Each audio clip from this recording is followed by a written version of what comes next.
Okay, let's talk now about some new reporting that came in overnight. I want to just go through it for you and for our audience.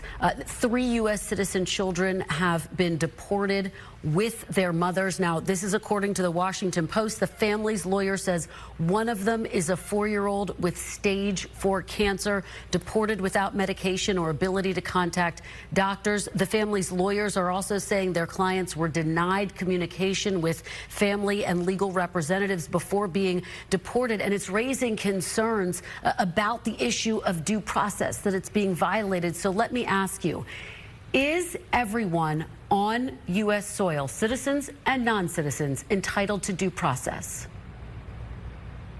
Yes, of course. But let me tell you, it looks in immigration standing, the laws are very specific. If you're in this country unlawfully, you have no right to be here and you must be removed. That's what the law says. Somehow over the last 20 years, we've completely lost this notion that somehow or completely adopted this idea that, yes, we have immigration laws, but once you come into our country illegally, it triggers all kinds of rights that can keep you here indefinitely. That's why we were being flooded at the border.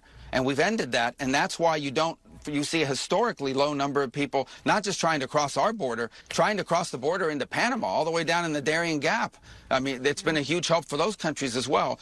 On the headline, that's a misleading headline. Okay, 3 U.S. citizens, ages 4, 7, and 2, were not deported. Their mothers, who are legally in this country, were deported. The children went with their mothers. If those children are U.S. citizens, they can come back into the United States if there's their father or someone here who wants to assume them. But ultimately, who was deported was their mothers who were here illegally. The children just went with their mothers. But it wasn't like, you guys make it sound like ICE agents kicked down the door and grabbed the 2-year-old and threw him on an airplane. That's misleading. Yeah. That's just not true. Just to be clear, because I do want to get to the overhaul at the State Department, is it the U.S. policy to deport children, even U.S. citizens, with their families, and I hear what you're saying, without due process? Just to be very clear there. Well, no. Again, if someone's in this country unlawfully, illegally, that person gets deported. If that person is with a 2-year-old child or has a 2-year-old child and says, I want to take my child with me, well, then you have 2 choices. You can say, yes, of course you can take your child, whether they're a citizen or not, because it's your child. Or you can say, yes, you can go, but your child must stay behind. And then your headlines would read, U.S. holding hostage 2-year-old, 4-year-old, 7-year-old while mother deported.